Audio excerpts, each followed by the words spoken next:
Ladies and gentlemen, I think the clock's a little bit slow, so we're going to get started. And if you'll take your seats, we appreciate that. The commission will come to order. Co-chair will recognize himself for an opening statement. I'd like to thank my distinguished co-chair, Mr. McGovern, and the distinguished commission member, Mr. Conyers, for collaborating on this important hearing on the status of human rights in Western Sahara. In 1975, Spain began to withdraw from the territory of Western Sahara, handing over control of the region to Mauritania and the Kingdom of Morocco, while failing, despite UN encouragement, to take into account the wishes of the people of Western Sahara. That same year, mass migration of Moroccan citizens into Western Sahara, organized by the Moroccan monarchy, sparked violence. For 16 long years afterwards, from 1975 to 1991, the Sahrawi people fought for the right to determine their own future. In 1991, a UN-brokered ceasefire formally put a halt to hostilities, and the United Nations mission for the referendum in Western Sahara, or MINURSO, was formed. Its objective to usher in a referendum whereby the people of Western Sahara would choose between independence and integration with Morocco should have been completed by 1992. Almost 25 years later, this referendum has yet to take place, and tens of thousands of Sahrawis have been left to live in refugee camps while they await an opportunity to vote on their future. And that's why this hearing comes at a critical time for the people of Western Sahara. Not only are we quickly approaching the 25-year anniversary of the ceasefire, but in the coming weeks, the UN Security Council will likely meet once again to reauthorize the UN mission in the territory. The members of the Council will have to address the lack of progress on the mission thus far, the unusual lack of a human rights monitoring component for the mission, and several alarming recent developments that may have put the ceasefire itself at risk. Over the weekend, Morocco expelled 83 UN staff from the UN mission and reiterated its promise to cut $3 million of funding for MINURSO. These actions threaten to completely disrupt an already stalled process and will only diminish the chance of fulfilling the Sahrawi people's right to self-determination. Yet, the right to self-determination, embodied in the Charter of the United Nations and provided for in many other international treaties, is just one of the many rights that this hearing must examine today. The most recent State Department report on human rights in Western Sahara cites a long list of concerns, including, quote, limitations on free speech, press, assembly, and association, as well as the use of arbitrary and prolonged detention to quell dissent, end quote. Independent human rights groups report of heavy-handed crackdowns by Moroccan security forces on Sahrawi protesters. Detained or imprisoned activists are subjected to terrible conditions and regularly report being tortured at the hands of Moroccan officials. Meanwhile, journalists are prevented from accessing the territory, and even those with a desire to cover human rights abuses rarely do, for fear of reprisals by Moroccan officials. All of these actions have effectively created a climate of fear backed by force, which actively suppresses the rights of the people of Western Sahara and regularly derails any progress towards a referendum. While initiatives and pledges by Morocco to improve conditions are certainly welcome, these pledges fall short of addressing the many abuses to which I've just referred. I must also note with regret that despite repeated invitations to appear, the United States State Department declined to testify at this hearing, citing a variety of justifications. It's my sincere hope that the State Department will carefully review the information provided by today's hearing and redouble U.S. efforts to protect the fundamental human rights of the Sahrawi people. I look forward to the testimony from our distinguished witnesses here today. Hope we can explore sound solutions for these substantial challenges. And with that, I yield to my distinguished co-chair, Congressman McGovern.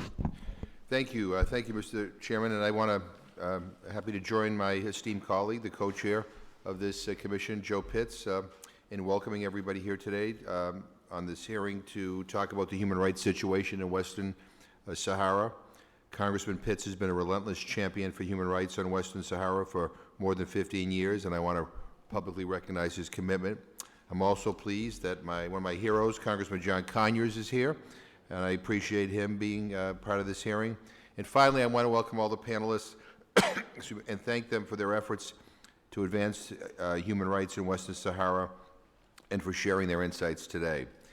Western Sahara is Africa's last colony. Since Spain ended its rule in 1976, the status of the mineral-rich territory along Africa's northwest Atlantic coast has been the focal point of an unresolved and often violent conflict.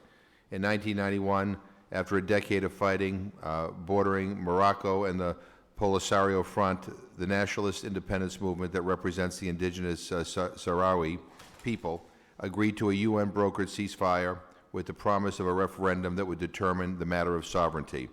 Within 9 months, the population was supposed to choose either integration with Morocco or independence. Almost 25 years later, that vote has not taken place. Both the United Nations and the International Court of Justice have taken the position that Western Sahara is a non-self-governing territory with the right to self-determination regarding its political status. Morocco's claims to sovereignty have not received international recognition. In fact, the European Union Court annulled part of a contract to exploit Western Sahara's natural resources on this basis. Yet those in Moroccan-controlled areas who advocate for self-determination as independence are subjected to severe restrictions of their civil liberties and their political rights. Credible international observers, including members of today's panel, have reported that Moroccan authorities forcibly disperse peaceful movements for independence, expel local and foreign reporters who provide unfavorable coverage, and detain and sometimes forcibly disappear activists who challenge Morocco's claim to sovereignty. However, reporting the full extent of the human rights violations in the territory is difficult due to constraints on access, a highly restrictive media environment, and persecution against journalists and NGOs who try to report on the situation. The years of conflict have caused people to leave the territory. Algeria to the east has afforded protection to an estimated 90,000 to 165,000 Sahrawi refugees who have set up residential camps governed by the Polisario since the late 1970s. Although Algeria provides a range of basic humanitarian services, there is increasing discontent in the camps, particularly among youth who lack a future. Some analysts fear an opening for extremist infiltration.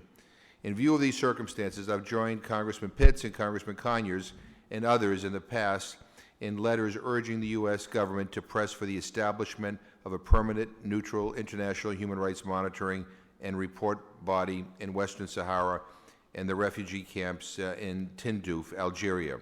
The UN mission to Western Sahara, or MINURSO, is the only UN peacekeeping mission in the world that does not include a human rights component. And now the peacekeeping mission itself is threatened because Morocco recently removed staff, closed an office, and announced its withdrawal of funding over a dispute with the UN Secretary General. The U.S. has important economic, military, and strategic ties to Morocco. But, as I've argued elsewhere, respect for human rights is a critical component of security. Without a clear resolution to the question of sovereignty over Western Sahara, we could face a return to hostilities. This risk should be avoided at all costs. Going forward, today I renew the call for incorporating a human rights monitoring and reporting mechanism in MINURSO as the UN Security Council deliberates the mission's renewal in April. I call for unrestricted access for UN observers to Western Sahara and the refugee camps in Tindouf, consistent with international legal standards.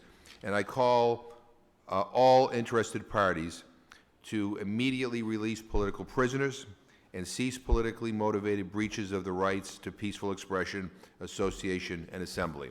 Look forward to the hearing. I thank you, Mr. Chairman. I yield back my time. Chair, thanks, gentlemen. Now recognize the distinguished Dean of the House, the gentleman from Michigan, Mr. Conyers.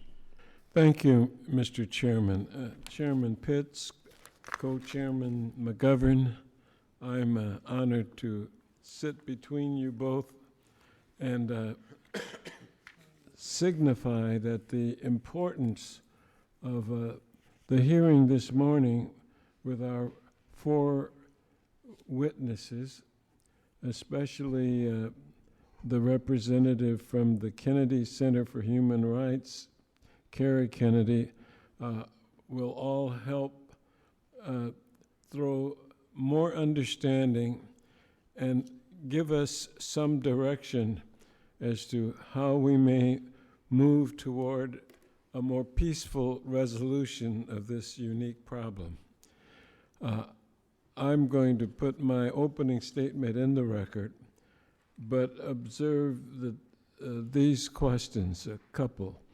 The past weekend, the United States representatives at the UN referred to the Moroccan autonomy plan as serious, realistic, and credible, representing a potential approach that could satisfy the aspirations of Western Sahara.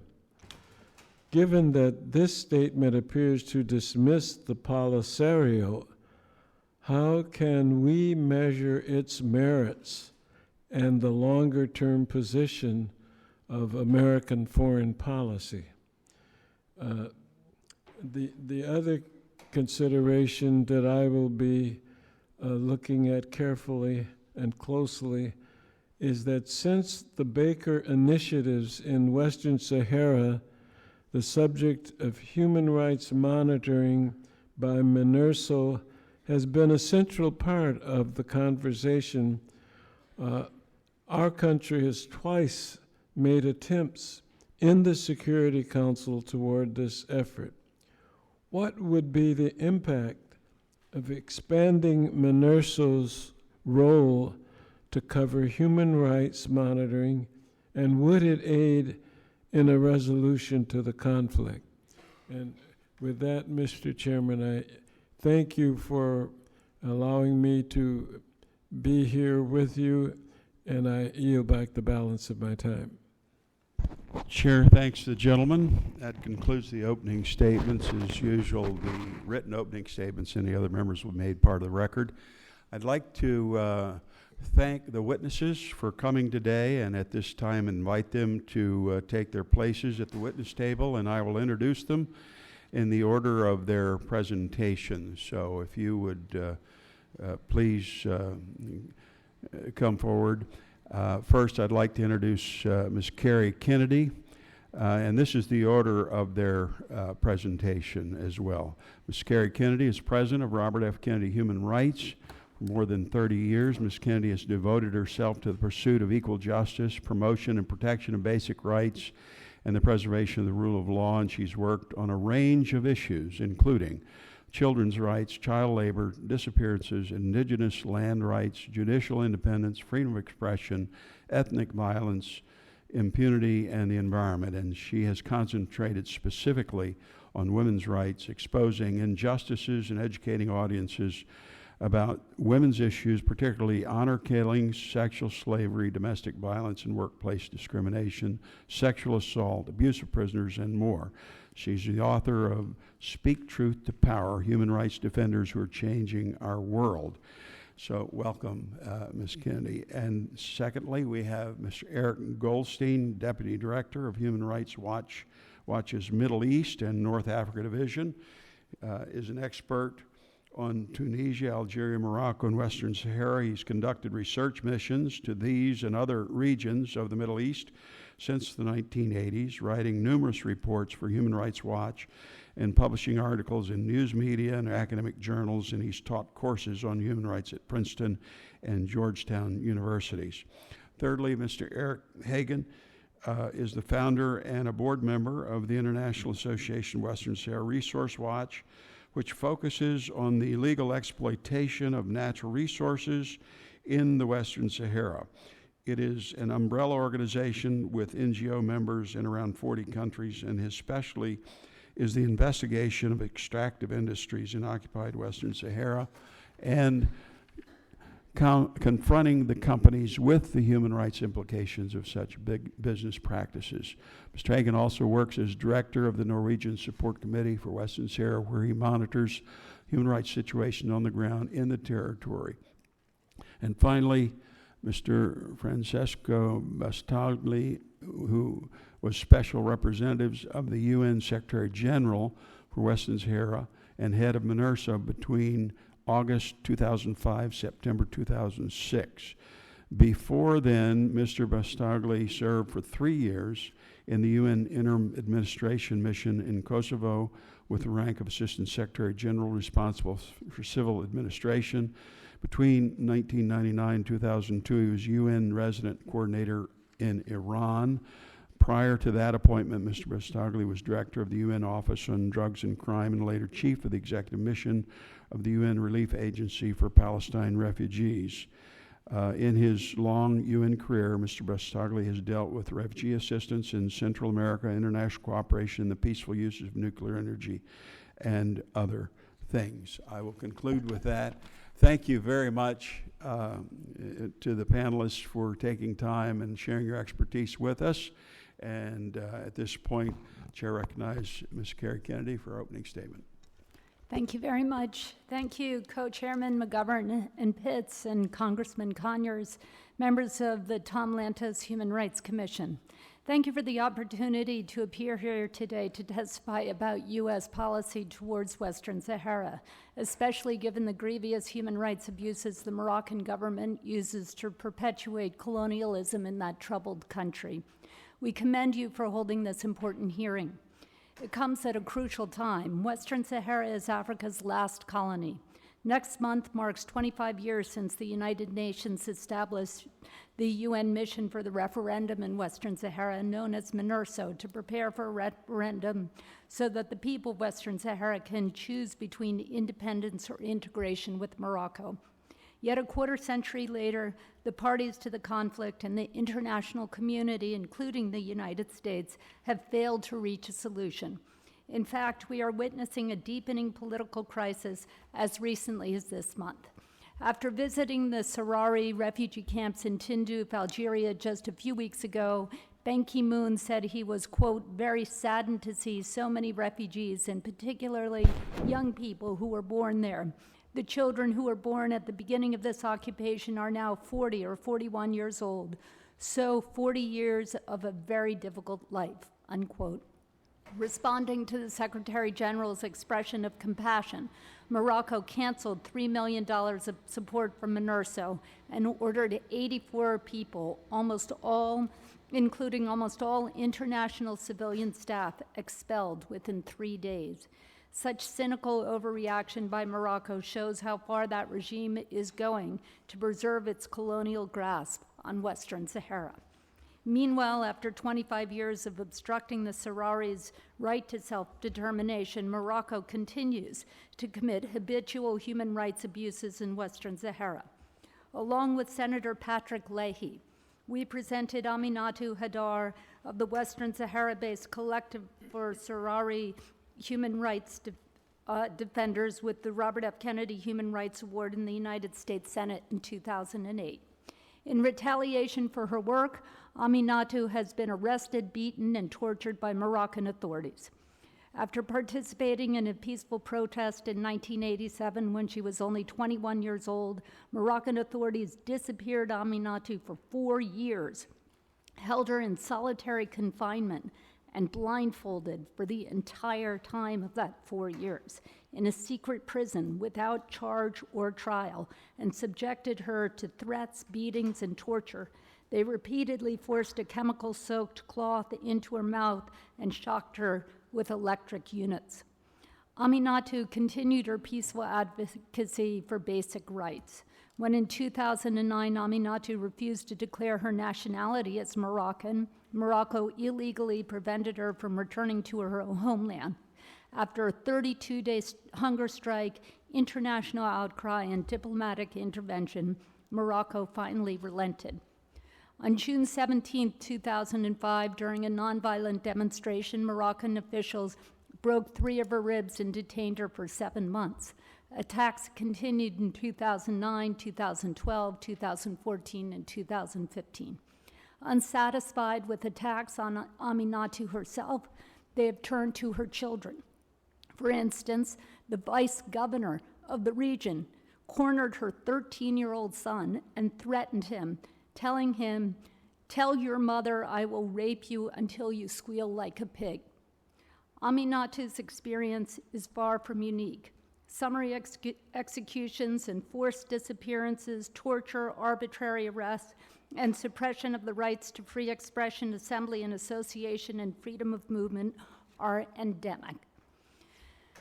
In just the last 2 years, Robert F. Kennedy Human Rights has documented 56 arbitrary arrests or due process violations, 50 cases of abuse of political prisoners in detention, 31 incidents of unjustified restrictions on freedom of movement, and 84 violations of the rights to freedom of assembly, expression, and association. For instance, 21-year-old Mohammed Haidallah was violently assaulted, beaten, and stabbed in the neck by 5 Moroccan men on January 31st, 2015. The victim of a vicious attack, security forces then arrested not the perpetrators, but the victim himself. He was imprisoned and held without medical care. Eventually released, he was repeatedly refused care at hospitals because he was Sahrawi.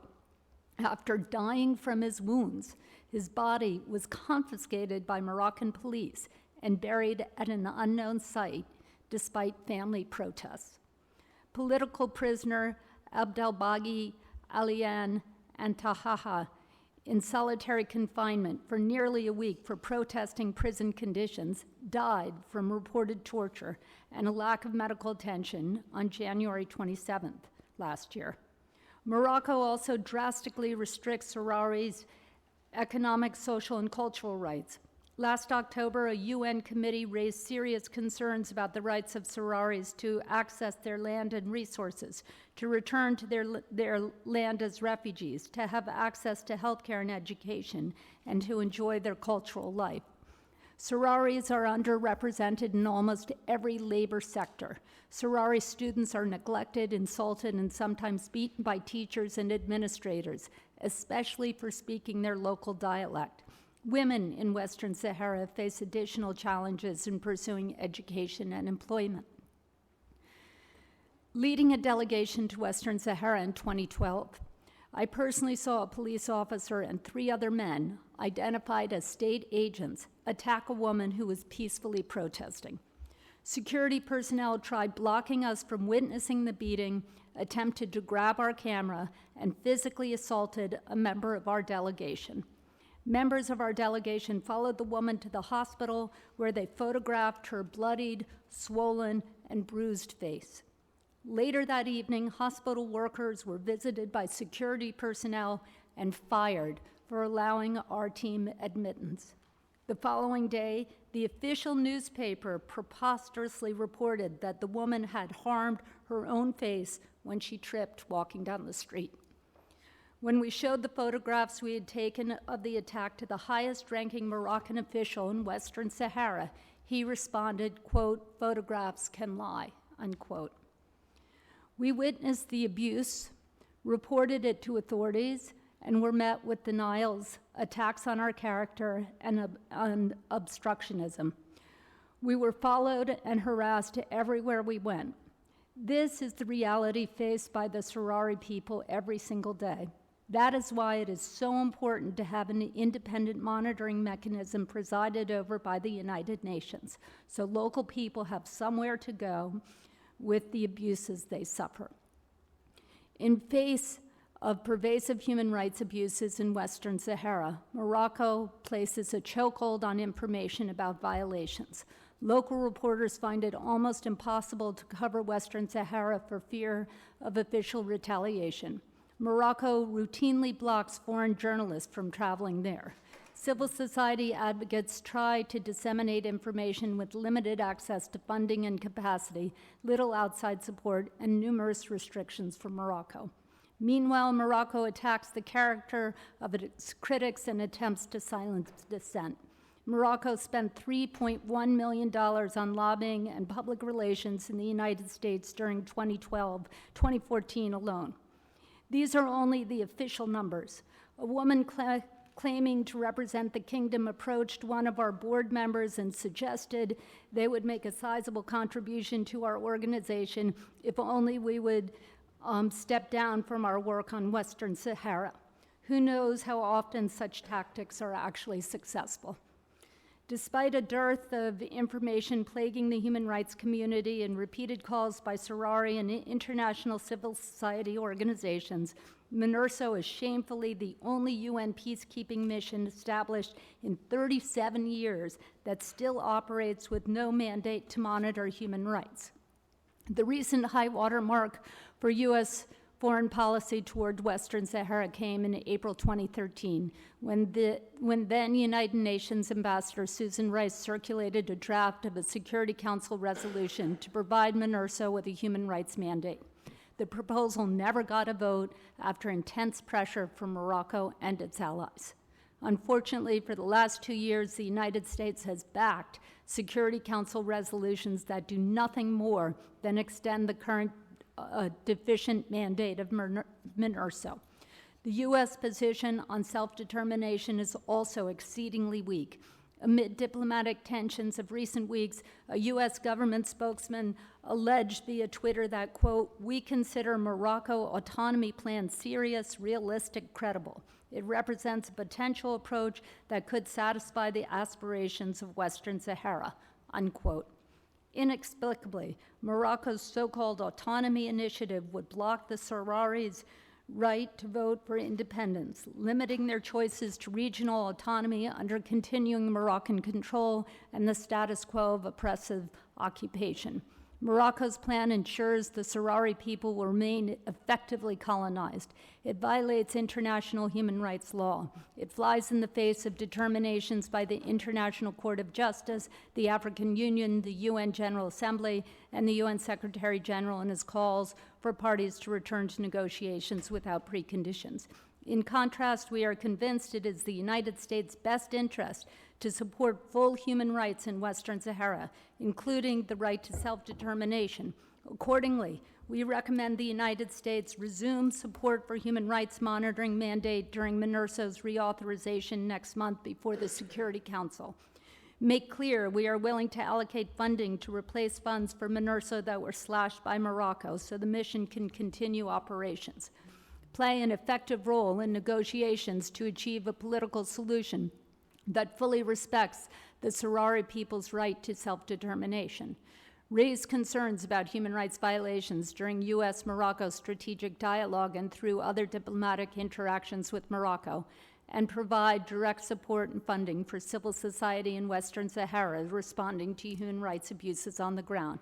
We are grateful for the opportunity to testify today and will happily respond to questions. Thank you. Chair, thanks. The gentlelady, the House is scheduled to vote at 10:30. So if the rest of the witnesses will take about 5 minutes for your opening statements each, we should be able to finish before we recess for the vote, and then we'll come back after the recess for the questions. So Chair now recognizes the gentleman, Mr. Goldstein, for his opening statement. Good morning.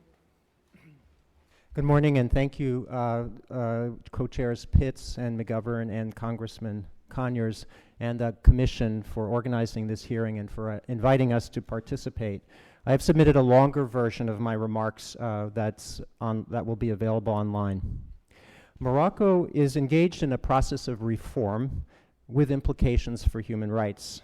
My goal today is to present human rights conditions today as they are in Western Sahara and the extent to which they might be affected by this reform process. I will then address human rights in the refugee camps and end with some recommendations for the U.S. and other key actors. In Western Sahara, our primary concerns include violations of the right to free expression, association, assembly, the right to a fair trial, torture during interrogation, and police violence against demonstrators. These concerns overlap with our concerns about Morocco proper. The specificity in Western Sahara is that the repression targets those persons who openly advocate for independence or a referendum on self-determination, advocacy that Morocco considers to violate its laws, criminalizing speech and actions that, however peaceful, quote unquote, undermine territorial integrity. The police systematically block protest marches and sit-ins where the organizers support self-determination. Large contingents either prevent the participants from reaching the venue or chase them away, sometimes clubbing those who do not scatter quickly enough. A group of 21 Sahrawis have been in Saleh prison now for over 5 years, serving terms of up to life in prison for their alleged role in clashes in 2010 at a protest camp that left security force members dead. The group includes a few well-known human rights activists. While there can be no doubt that serious violent crimes were committed that day, the case against these individuals, known as the Gedem Izik group, was built almost entirely on statements that the police attributed to them and that incriminated themselves and their co-defendants. From the beginning stages of this case, the defendants told the court that their statements were tortured out of them and false, and that they had signed the statements without being permitted to read them first.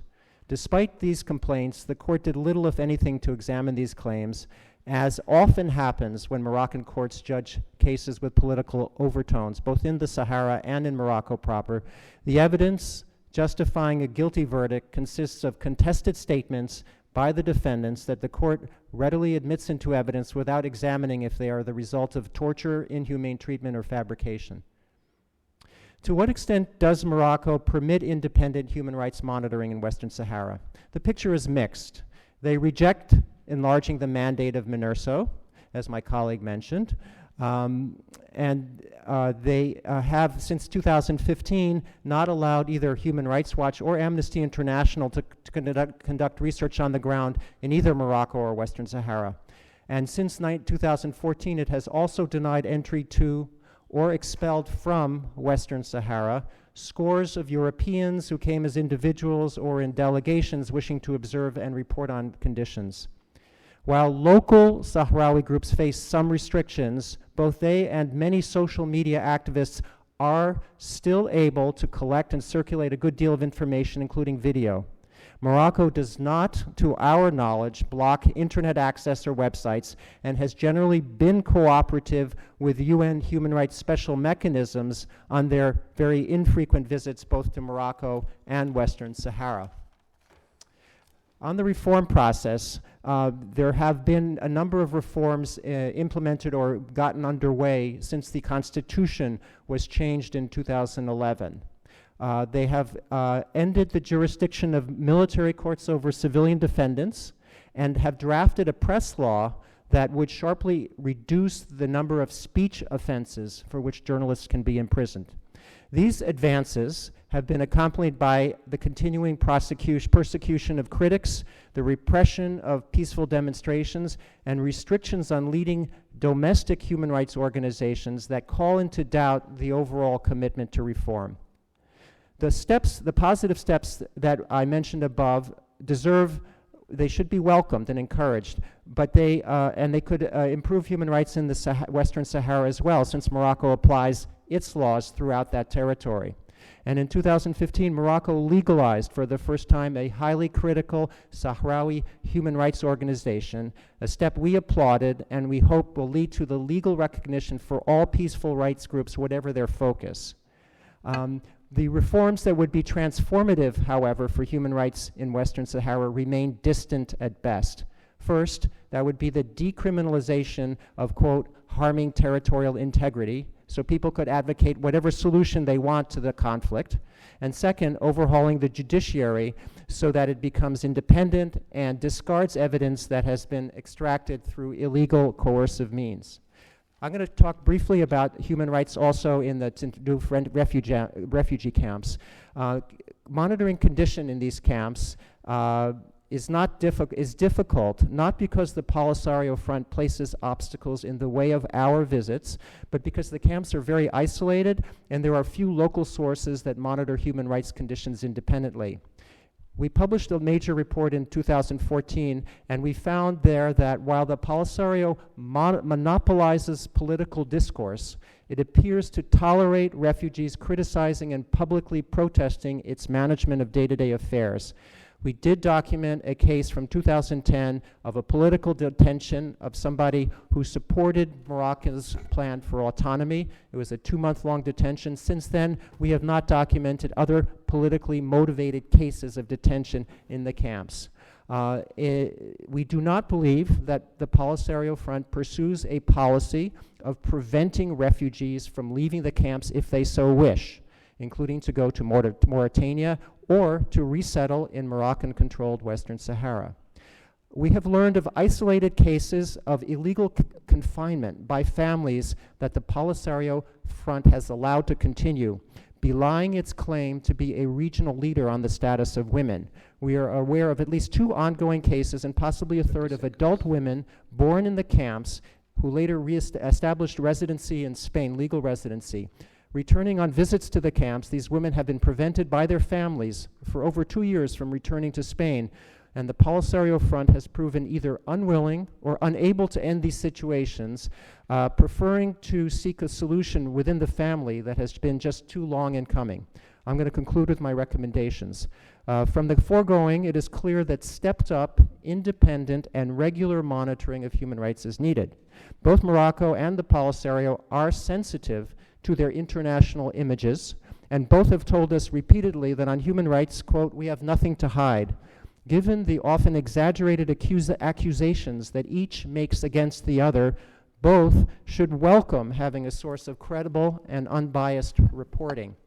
In our view, MINURSO is the right vehicle for that reporting. As my colleague said, it is the only, or practically the only, modern human rights peacekeeping mission of the UN that does not have a human rights monitoring component. There are alternatives that we could discuss to the MINURSO, but we think it's the best one. We also welcome continued efforts by the US to support the work of local and international human rights organizations to urge Morocco to grant legal recognition to all Sahrawi and other associations that have applied for but not received it, to end restrictions on the activities of the Moroccan Association for Human Rights, and to encourage Morocco to restore access to Human Rights Watch and Amnesty International. We also urge the U.S. to press the Polisario Front and Algeria to end the ordeal of women confined against their will, these are isolated cases, I stress, by their families and prevented from exercising their right to freedom of movement. I thank you for giving Human Rights Watch this opportunity to address the Commission. Look forward to your questions, and once again, the more detailed statement is online. Chair, thanks, gentlemen. And now I recognize the gentleman, Mr. Hagan, 5 minutes for his opening statement.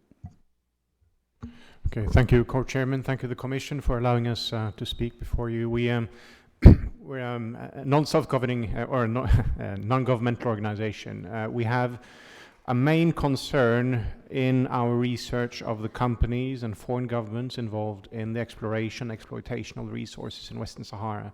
We do this research every day. We follow the vessels going in and out. We follow the press releases from international companies. We see a general problem that the people of Western Sahara are not taken into account when it comes to the resource management of Western Sahara. These are bilateral, direct arrangements between the companies or foreign governments and the Kingdom of Morocco or the Moroccan state-owned companies. So there's no interaction with the people from the ground. The Security Council is doing nothing to guarantee the rights of the people of this non-self-governing territory in regards of the natural resources. In similar cases, such as Namibia, under a non-self-governing territory under South African occupation, the Security Council was clear on forbidding business deals with Namibia. This is absolutely impossible for the Security Council today due to its composition.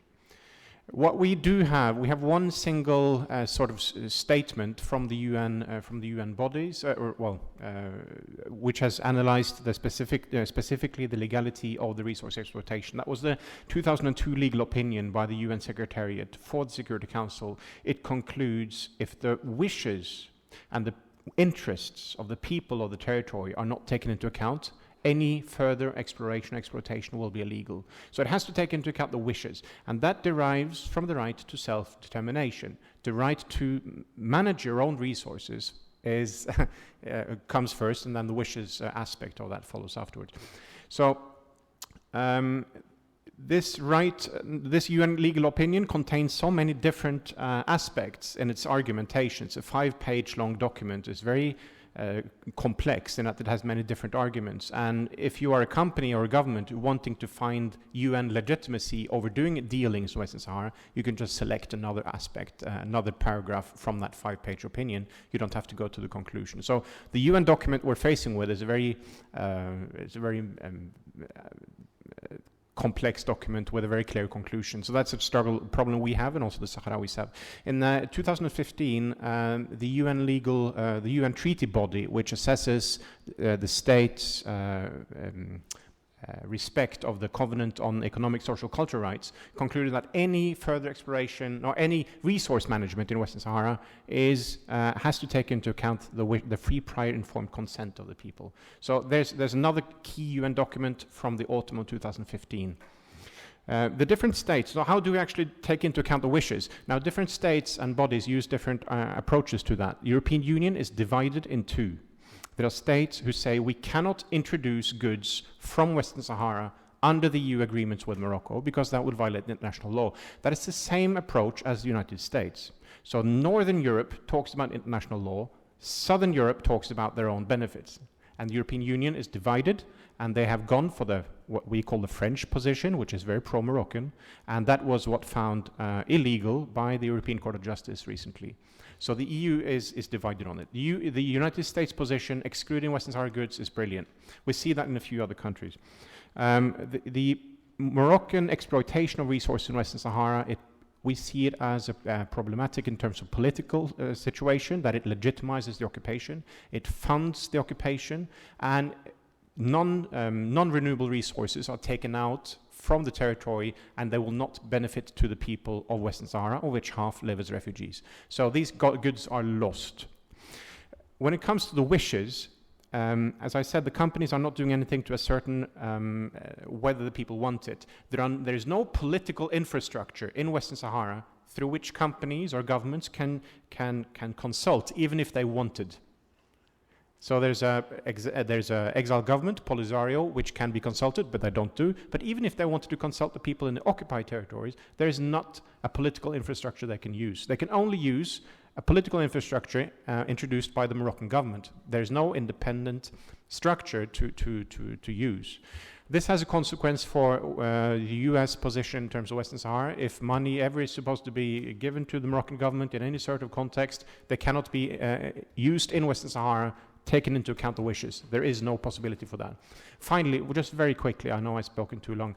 There are two main US companies in Western Sahara. It's very crucial that from 2015, the biggest single importer of phosphates from Western Sahara is Potash Corp, a company based in New Orleans. That imported phosphates from around $56 million last year. That is more, or that is twice the size of the multilateral aid to the refugee camps. One US importer. The main final sentence, the only company having done offshore oil exploration is Cosmos Energy, registered on New York Stock Exchange. It's a Texas-based company. It's a severe violation of the UN legal opinion and of the UN Charter. So thank you so much. Chair, thanks, gentlemen. Chair apologizes. We are voting on the floor now. I think we still have time for one more 5 minutes presentation. So the chair recognizes Mr. Pistagli for 5 minutes. Thank you. Thank you, Chairman. To be the last speaker is both, an asset, a handicap, because many things have been said before that need not be repeated. A handicap because I could as well throw in the garbage my carefully crafted statement. But anyway, first of all, I should premise by saying that I left the UN 10 years ago. I'm here in my personal capacity. Nothing of what I will say bears any, let's say, conveys to represent the views of the United Nations at the moment. I intended to cover a bit some of the historical and political background. This has already been done by other speakers and yourself, Mr. Chairman, and others, so I won't do that, except to mention that basically Western Sahara is a sort of decolonization process gone awry. That's what it is. Spain failed fulfill an obligation when they left the territory, which had been granted throughout in 1960s and 70s throughout Africa and other parts of the world, which meant for many countries to secure nationhood and independence. This is the exceptionalism of the case of Western Sahara. Then skipping over the International Court of Justice, the Green March, and all the rest, I would focus a moment on the Baker Plan and the response of the Security Council of the United Nations to the Baker Plan. James Baker made the most credible and thorough effort to crack this issue. And this was reflected in the fact that in a very rare instance of unanimity, the Security Council members welcomed the Baker Plan as, quote, an optimal political solution to the issue. And as you know, the Baker Plan included as an option to be voted upon by the Sahrawi people, also independence. And this in a way reflects, by the way, some difference between what the US stood for at that time and the current position concerning the autonomy plan. Then going ahead on more over the question of human rights, to this day, of course, the Sahrawis continue to be deprived in respect of most of the rights recognized to individuals and peoples under the UN Charter, as you have heard previous speakers. One thing that I found interesting, the first human rights report done by the Human Rights Office in Western Sahara was still under my watch, and it was quite a complicated arrangement. They also went to the territories. One conclusion, a paramount conclusion they made in their report is that the human rights violations suffered by the Sahrawis find their common origin in the denial of a single fundamental right, the right to self-determination. But one other point I think is important to take into account, that the current impasse burdens also Morocco. Morocco is the only country in Africa that's not a member of the African Union. Morocco has Cold War relation with the neighbor Algeria, which blocks initiatives like the Maghreb Union, which is supposed to promote regional development, trade, so there is kind of constraint on that front. There are economic costs. The military engagement in the territory is highly costly and problematic. And in spite of all this, some 40 years after the Green March, no country has recognized Rabat's sovereignty claim over Western Sahara. So there is intrinsically also a challenge ahead for Morocco, although in practice it might perceive itself in a stronger position than the Sahrawi and Polisario and those that think differently from the Moroccan Authority. Another point that maybe this one has not been touched on but is worth mentioning is for the international community, this stalemate also causes growing security concerns as lawlessness and unrest spread throughout West Africa. The unresolved issue of Western Sahara could provide fertile ground, both geographically and ideologically, for extremism. So this also to be taken into account and add some sense of urgency in trying to address the issue. Today, more than ever, Western Sahara is a textbook case for the urgency of conflict prevention. Conflict prevention is so often neglected when it comes to international peace and security. Western Sahara is a typical example of the necessity of the international community to move before things deteriorate and become much more complex and challenging than they are at the moment. Finally, a few more briefly. The world must face up to its responsibilities toward Western Sahara. Neglect is no longer a policy option. There must be greater engagement and sense of urgency, especially among Security Council members. Face-to-face negotiations, which have not taken place since 2012, should resume without preconditions. A deadline should be set for the negotiation to produce results, and options should be envisaged in case of failure. And of course, neglect has not just affected the political and security agendas. The international communities owes it to the Sahrawis to move swiftly towards better protection of human rights. We must secure regular, reliable, and independent human rights monitoring through a dedicated, on-the-ground presence in the territory and in the refugee camps. Beyond monitoring, it will be necessary to actively promote compliance with international human rights and governance standards. Local authorities, and this has been mentioned, but I have a point on this. Local authorities, of course, should be held accountable for improving the situation. But this engagement with local authorities should not turn Morocco into what the French call an interlocuteur valable. In other words, implicitly legitimizing Morocco's de facto control over the territory.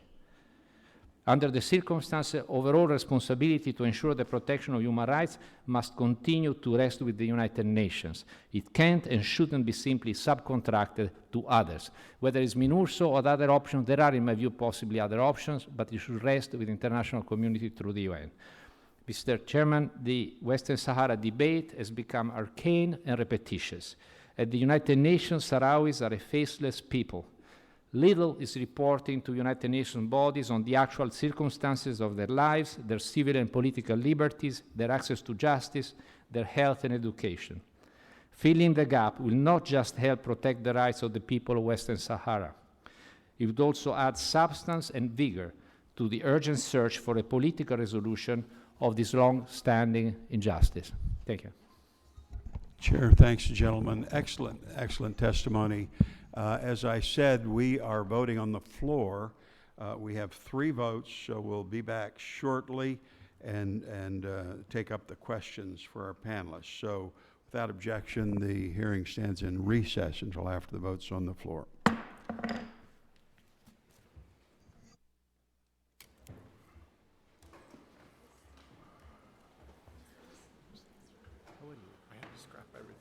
No, I know it's congratulations, you're doing an excellent job. I really follow your Okay. so no good. Yeah, okay, good. Keep working, keep hard. But this everybody was so excited. Testimony. I know. I'm sorry. No, it's fine. I forgot that they had votes on. They sometimes Yeah, no, it's fine, it's sometimes it's in the afternoon, and suddenly they had it now, and then he Karen. So you- I'm Issa. Yeah, I'm Issa. I'm with Foley Hoeth. I'm with Gare and Amy. We're represent the Sahara. You know who's sick? Isaac is right up.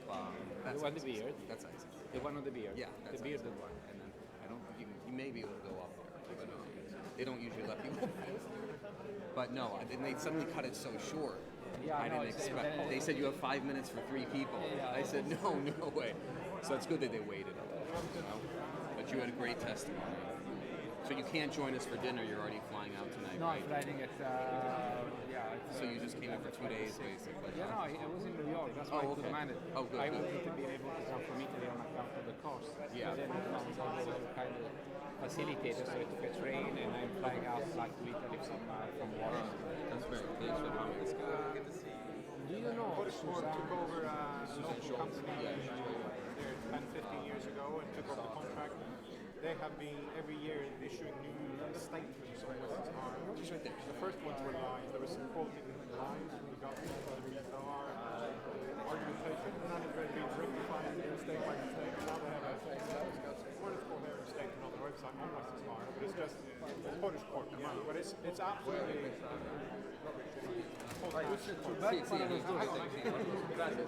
¿Este es tu bolsa también? No. Y ese es entre dos.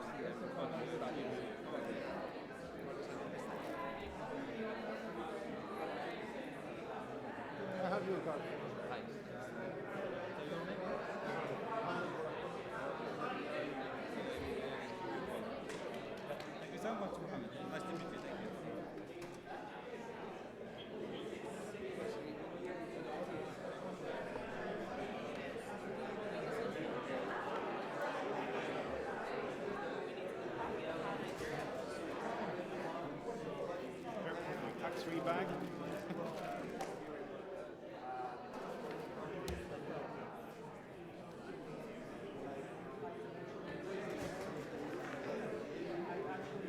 Are they 3 votes all related to the same bill?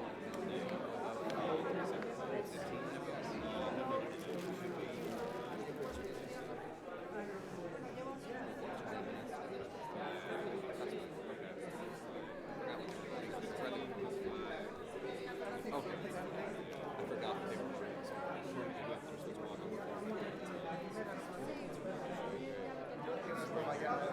There must be so much fun. Yeah, there is.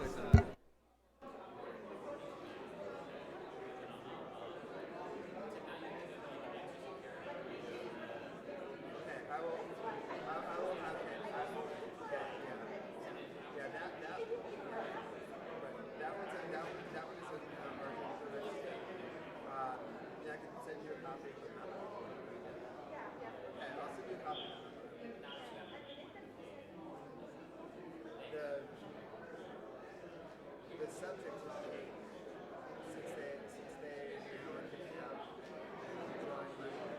So we're not amending gentle stuff. So everything has to go up a level in terms of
Thank you, ladies and gentlemen, for your patience.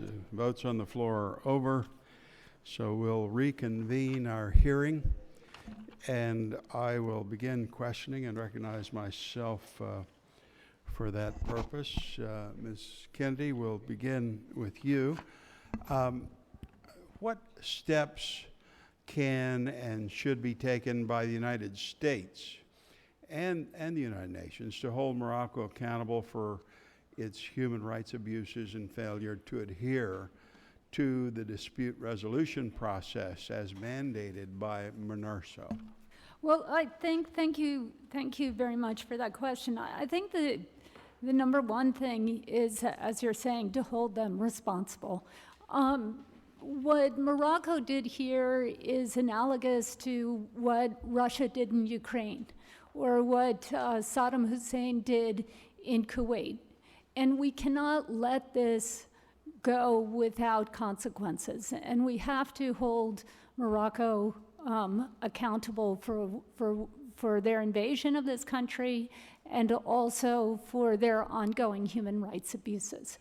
So probably the best way to do that is to have a human rights monitoring mechanism within MNURSO, and that's really what we would encourage the U.S. to do and the United Nations to pursue. In your opinion, what is the future of MNURSO given the ongoing dispute between Morocco and the UN Secretary General? Well, I think that it's complicated by that. But, we have to keep in mind that what the Secretary General said is fact. This is an occupied territory, and that has been recognized by international law. And Morocco stands in clear violation of international law and of UN resolutions. So they cannot get away with insulting the Secretary General of the United Nations and then being allowed to continue to violate international law.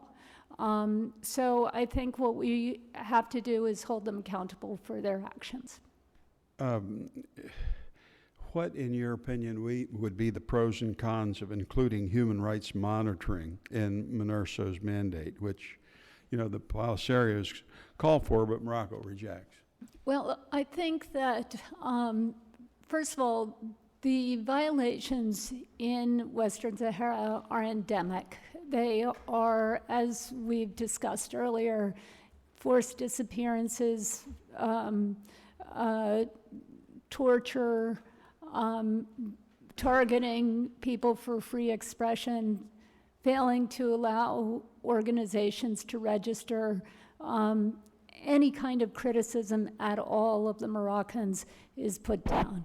So I think that it would be helpful it's very, very important for the people who are living in that occupied land in the last colony to have a place to go to report on the violations that are being committed.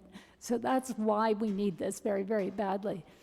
The consequences of doing it are good for both the people who are living there, the Sahrawi who are living there, and for the Sahrawi in the refugee camps. It's good for Moroccans and it's good for the United Nations because it will be an independent monitor who will be able to say that these violations are occurring and these other accusations are false. So I think that everybody wins with MNURSO having a human rights monitoring mechanism. Thank you. Mr. Goldstein, you mentioned, I think, 21, I don't know if it's 21 or 24. Can you elaborate on the 20-something young Sahrawis who were condemned by a military tribunal in 2013? And I think some of them were given life sentences, others 25 years. Can you elaborate on that a little bit? Yes, thank you for the question. This is perhaps the best known case emanating from Western Sahara now. Right before the beginning of the so-called Arab Spring, there was a protest encampment in Western Sahara, just outside of El Ayoun, that the Moroccan authorities went in to dismantle after fruitless negotiations, and there were violent clashes that resulted in the deaths of 12 security force members. So clearly, someone should pay for those crimes. But it looks like the authorities grabbed people and convicted them without linking them to these crimes, and they, in doing so, grabbed Naama Asfari and a couple of other human rights activists and put them in the same batch. And as we've observed trials in Morocco and Western Sahara, what so often happens is the police extract confessions or even fabricate confessions that the defendants are forced to sign. The judge will look the other way and not conduct any kind of investigation to ascertain whether the confessions are credible, and then use that as practically the sole basis for convicting. And in this case, the defendants are facing, all of them, between 20 years and life in prison. I believe they are still on hunger strike right now at a prison in Rabat, some 1,200 kilometers away from their families in Western Sahara. And it's important to note that they were tried by a military court in Rabat.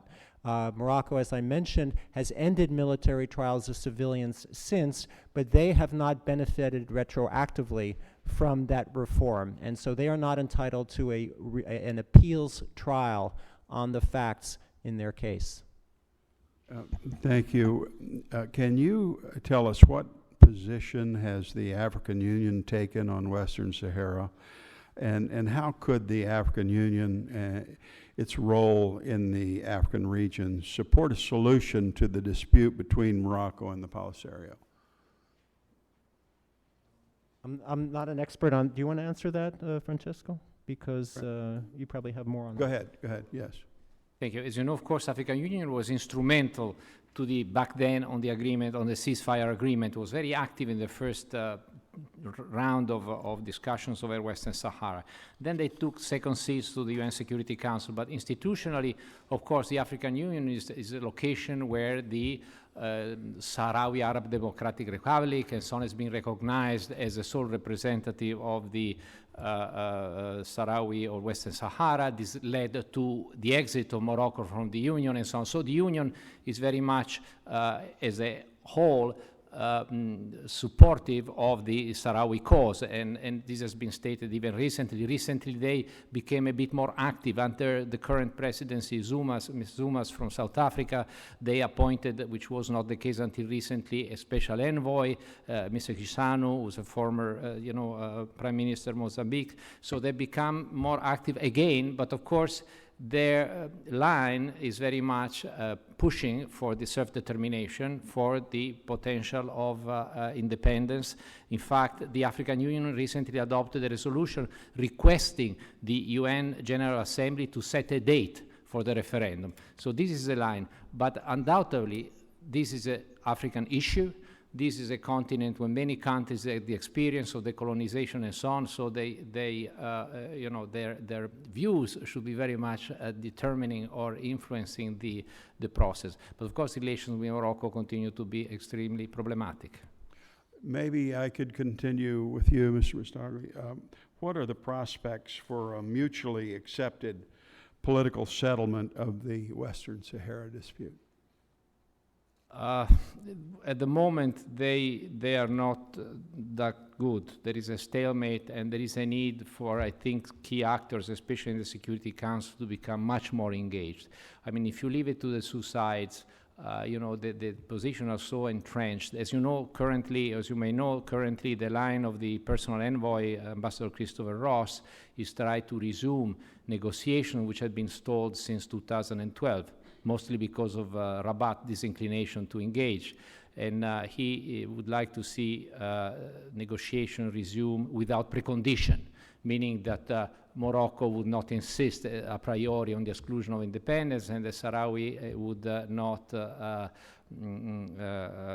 insist, on their legitimate right to opt for independence. So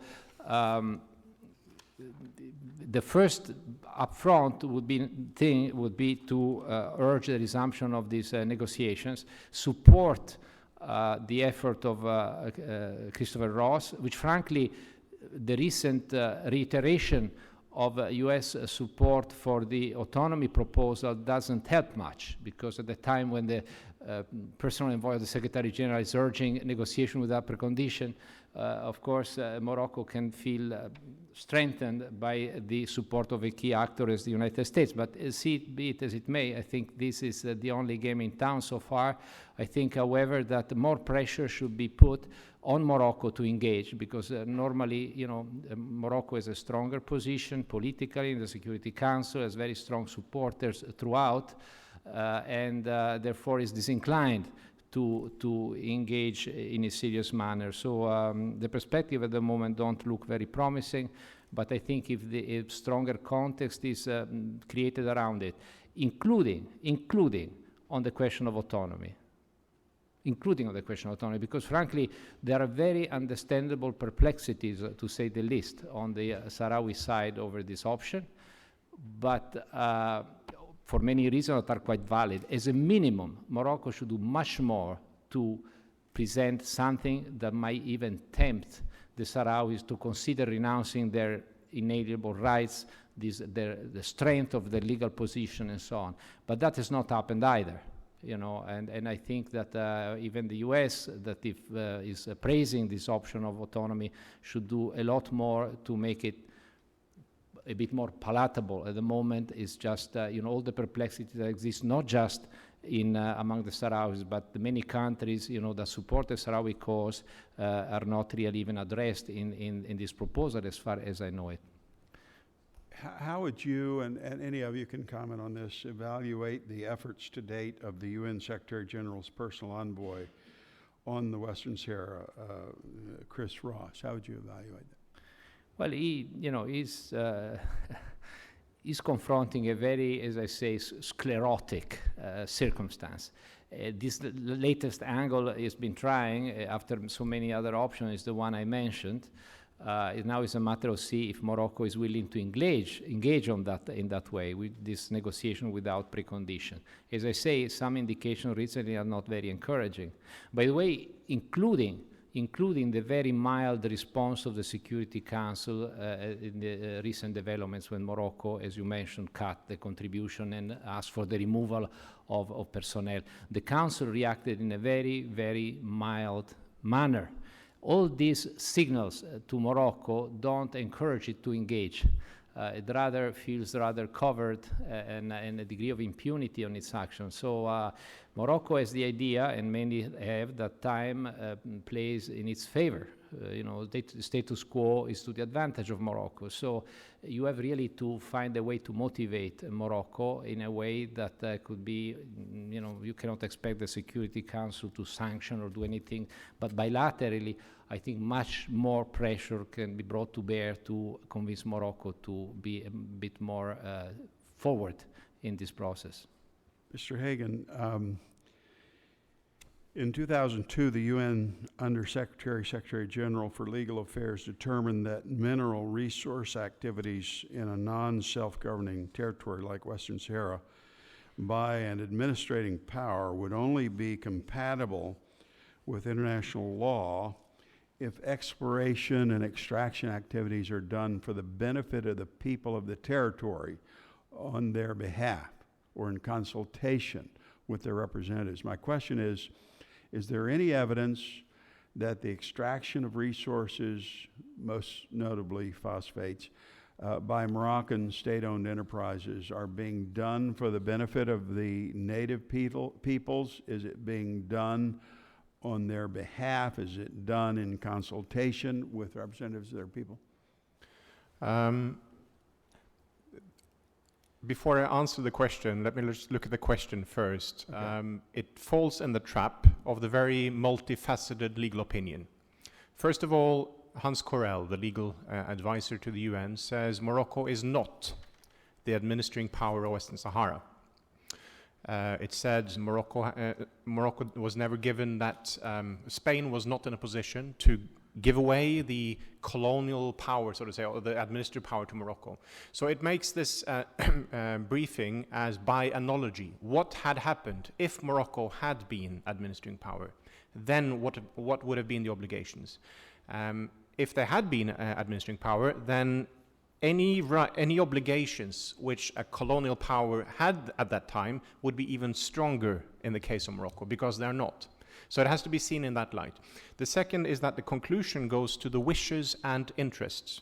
And the three words, which were mentioned by you, is in the previous paragraph, some paragraphs before, and as part of the argument. The benefits, interest, or in consultation with, or something, is a weaker part of it.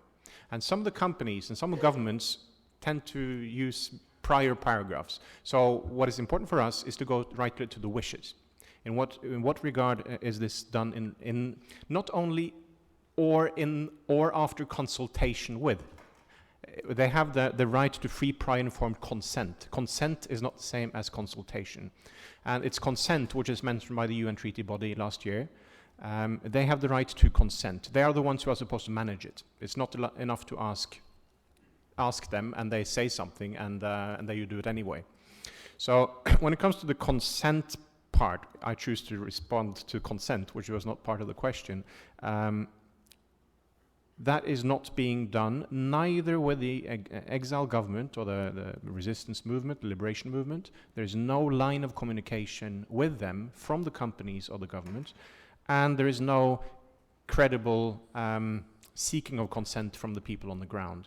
Morocco established in 2011 something called the Conseil économique, social et environnemental, or something, the Economic, Social and Environmental Council, in order to, as far as we see it, building a facade of false legitimacy for seeking of local consent. Companies and governments increasingly refer to this organ, this state-introduced organ on occupied land, in order to legitimize their presence. And from our experience, none of the Sahrawi groups, including Haidar Kodesa group, claims to have ever been contacted by this CESE institution. So they have set up a body of consultation which makes, or consent, which for us or the Sahrawis makes absolutely no sense. And we see companies taking photos of themselves, company representatives, together with local Sahrawis, posting it on their website and see how much they enjoy of our English class or something. And it's absolutely not something they do not want to see. You know, they want to manage their own oil. They don't want to have a computer school. That's colonialism. Given that some of the companies extracting natural resources in Western Sahara are state-owned enterprises working on behalf of Morocco's leadership, are governments or companies that do business with these firms running afoul of international law? I'm not a legal expert. I'm a bit hesitant to be too clear on international aspects of international law. I think many investors exclude companies from their portfolios because they use those arguments. These companies violate international law. We see it from sovereign wealth fund. We see it from pension funds, private pension funds, that they divest because they believe the companies violate international law.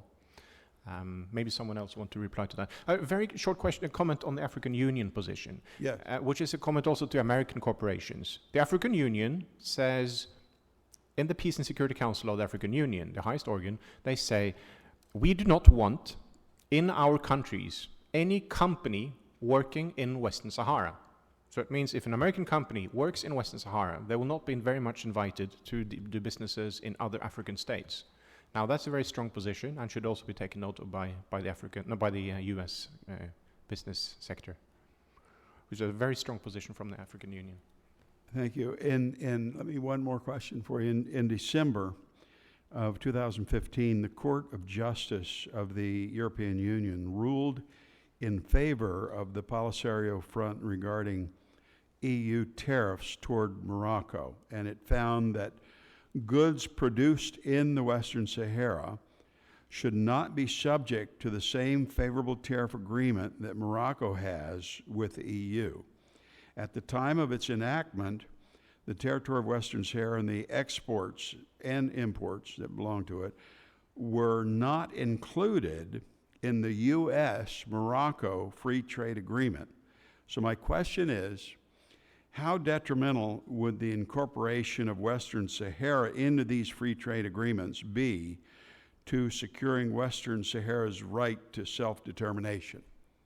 I think it's very, very clear. All states have a very clear obligation to not recognize a foreign occupation, and the duty of non-recognition for a state is very, very is there for a purpose. And introducing Western Sahara goods into a trade agreement with Morocco completely undermines international law, the UN Charter. The US position is brilliant on this in this regard, and the European Union is terrible. So the US is here in the forefront. What's clear on the, maybe someone else wants to comment also more on the aspects of international law in this regard. The US has a free trade agreement with Morocco, excluding Western Sahara, because Western Sahara is not seen as part of Morocco, and US does not recognize the sovereignty claims.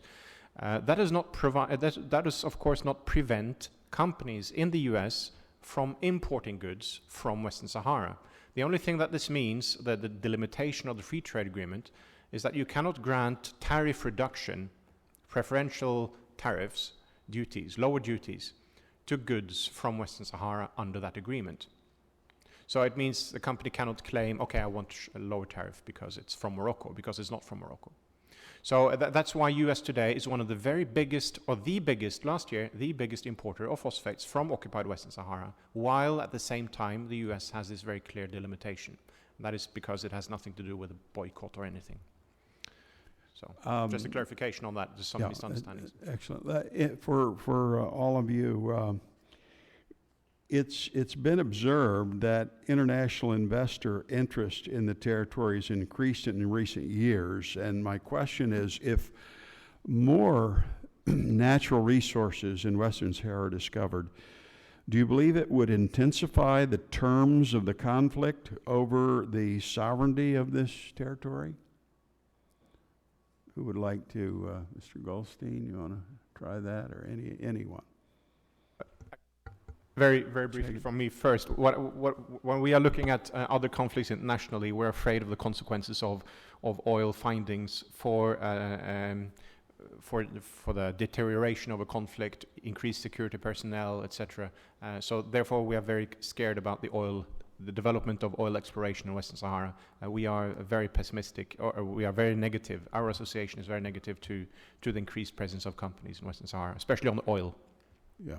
What kind of policies do you think should be in place to help avert any intensification of conflict? Anyone?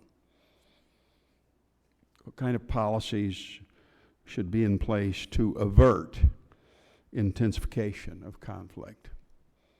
Any thoughts on that?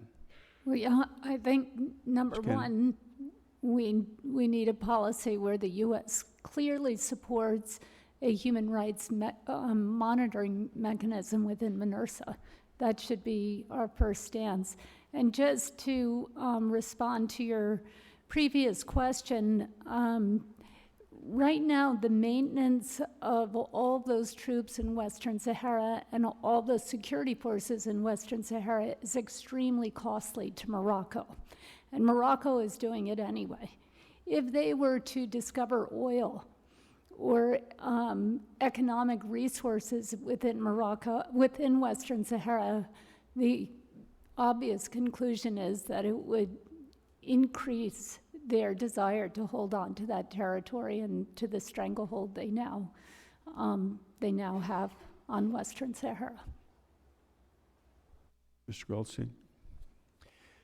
Quite aside from the human rights monitoring that we want to see MINURSO take on, MINURSO has basically been evicted in the last week from Western Sahara, and this is taking us to uncharted territory. For 25 years, MINURSO has been there as a peacekeeping mission, monitoring the berm and violations by both sides of the ceasefire. And so it's a dangerous situation now, quite aside from the human rights dimension, and I think it's important to see this standoff right now between Morocco and the UN resolved quickly. With respect to natural resources, I just want to mention that while there have been announcements of discoveries of oil or gas, offshore, onshore, until now there's been no windfall, there's been no major discovery. Companies are exploring, and the main resource that's being extracted as of now is phosphates, which is not a hugely lucrative industry. But if there were to be a major discovery, as my colleagues have said, this might change the political dynamics in a way that makes a resolution more difficult to achieve. Mr. Thank you. I think that on the short term, the main point is to encourage with much greater determination, and there is an important role for the U.S., encourage Morocco to engage. You know, they have to keep talking as a minimum. They have to keep talking. They haven't talked directly since, as I say, 2012. They have to re-engage. You know, because in situations like this, it's the worst when one of the two parties can legitimately, in a way, can get away with calling itself out, which is what happens. And this happens also because, again, even at the level of the Security Council, there is a strong sense of impunity, or, you know, Morocco really is being treated with extreme caution and in a way that gives it a sense of, being the ones that can really decide. They don't want to talk, they don't talk, and there is no cost involved. And I think this is very unhealthy also from the point of view of moving the process forward and to avoid an escalation. As it concerns MINURSO, of course, if MINURSO were to close down or be unable to fulfill its mandate, may add to the problems also in terms of security. I don't think it will happen. I don't think it will happen because from what I see, first of all, Morocco is not new to this kind of escalations. This is particularly visible because the Secretary General himself is involved and so on. But for instance, when I was there, after 2 months I was there, you know, Morocco requested the Secretary General to remove me, to take me out of the mission, you know, which of course didn't happen. In other words, this kind of emotional responses to situations they don't like is not uncommon. This one, is, of course, has been done publicly and very dramatically. But if you look closely to it, there are features that show that, in fact, Morocco, like others, are not really keen on actually shutting down the mission. An example is that the head of the mission is not included in the 84 people that have to be removed, which is very emblematic, because if the head of mission would be included, it would be much more difficult for the UN to accept this kind of request or to comply somehow with it. Another thing is that really they wanted to shut down MINURSO, they could prevent MINURSO to utilize the airport in Laayoune. If you cannot use the airport there, you cannot run the mission. So the measures are dramatic, but there is a measure of leeway on their side. And on the other side, the Security Council's very mild response, which has been very disappointing even to the Secretary General, I believe, is also an indication that on the UN side, there is a very keen commitment to find solutions, to negotiate bilaterally. The US is trying to have Ban Ki-moon and the King make friends again. The French, of course, are ready to use their good offices. So I think that the dust will settle. What worries me is there will be implications. One of them, I presume, will be that Morocco will demand, as things will be easing, that the Security Council reiterates the technical mandate of MINURSO. In the view of Morocco, MINURSO is just there to monitor the ceasefire and this loose concept of organizing the referendum, which of course is stalled. They probably will demand that this is it, and that this be confirmed on the occasion now of putting the house in order again. That will make the extension of the mandate particularly problematic at this point in time, also because, as it happens, these days the membership of the Security Council is particularly friendly with Morocco. It's not just France, which is traditionally, Spain is a temporary member, Senegal. I mean, there are countries nowadays in the Council that might be part of a resistance to enlarging the mandate, not to mention countries that traditionally, like China or Russia, are never very friendly to the idea to include human rights mandates in international programs and activities. So one has really to be very practical in looking at these things. While the UK and the US may be ready to move a bit on the human rights dossier and mandate, there are other that because this question of human rights came up already, informally within the ambit of the Security Council. It didn't go that far. I think one should try again. It's absolutely something that must happen, I agree. One thing one, however, should keep in mind is there are other ways. The main point is that the UN has to do it, but there are other ways. If it cannot be MINURSO because maybe this constraint, there could be, for instance, the head of the mission is also the special representative of the Secretary General in Western Sahara. Now, under that wider umbrella, there could be a two-legged, it could be this person, could be head of the mission and have a separate unit or capacity as special representative dealing with human rights monitoring. There are other modalities. If there is a will, there is a way. I think if MINURSO it becomes insurmountable as a possibility to extend the mandate, I think there are other avenues that can be explored, but I agree, this is urgent, and I must say also this is also relevant on a political sphere. It's not just, of course, human rights are by and themselves crucial, but opening up this would give some substance, a broader spectrum of understanding, and challenge the parties to become much more forthcoming. So I agree, it's something that should be pursued, and I think it's something where this government is keen on. And therefore, I think all options should really be explored with great vigor in the UN environment. Mr. Hagan? A general problem in conflict resolution is when the parties to a conflict have no role to say when Security Council members are meeting to discuss the content of the resolutions relating to that conflict, alienating the parties from the UN resolutions. That's a scary development, and I think in Western Sahara, at least one of the two parties are not being heard when it comes to the elaboration of Security Council resolutions. The United States has a special role in the elaboration of the UN resolutions on Western Sahara. They call it the holder of the pen. They're the one who's drafting the resolutions. That's done in something called the Group of Friends, which are 5 states, US, France, UK, Russia, and Spain. None of which have some are more pragmatic than others. US is quite okay. France is obviously very much pro-Moroccan. But there is no states among the Group of Friends, for instance, with a colonial history. Well, US maybe has a colonial history, but a recent one, like an African state. Having an African Union present in the Group of Friends, elaborating the resolutions will be brilliant. So I would shake things up and have the US taking the initiative to include other countries, more balanced countries, or more international law-focused countries in those in the Group of Friends who actually would formulate any criticism towards Morocco potentially. So shake things up and introduce some more states in that club. So that was Very good. Well, this has been a very timely hearing, and we appreciate you sharing your expertise with Congress today, and I'd also like to thank you for your immense contributions in the field of human rights, as well as your insight into this troubling issue. Members have concluded votes on the floor. That means we probably won't get any more coming today, but they will have written questions for you. We'll have some follow-up questions. We'll submit those to you and ask that you'd please respond once we send those to you.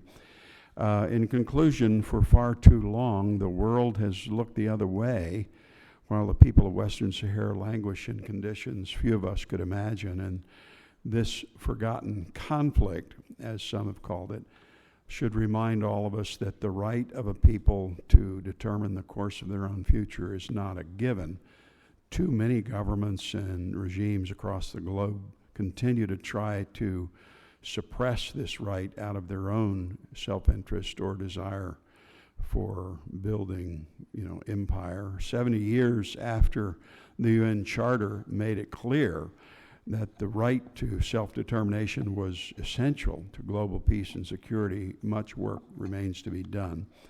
And the Western Sahara is a perfect example of the type of turmoil and suffering that ensues when this right is ignored. How many more peaceful activists must be oppressed or jailed before the international community says enough? How can nations that claim to hold so dear the values of freedom and liberty not only side with the government that has denied these values to hundreds of thousands, but even block efforts at the international level to add a human rights reporting component to the UN mission in Western Sahara? One justification offered by those who would try and maintain the status quo within Western Sahara is that security. Morocco and their allies would have the world believe that its occupation of Western Sahara creates stability, protects the world from extremism, when in fact it does neither. On the contrary, all of the evidence would suggest that when fundamental human rights are repressed, instability abounds, violence often follows. And the events of the last few weeks have moved the region in the wrong direction, will undoubtedly cause human rights situation to further deteriorate. The United States, its allies, the international community must take swift and concrete action to right a wrong that has persisted for decades, and we must do it so before more lives or livelihoods are ruined by human rights tragedy. So I look forward to working with all of you, working with those in Congress and on this commission to further these ends. Thank you very much for sharing your expertise and time with us today. And without objection, this hearing is adjourned.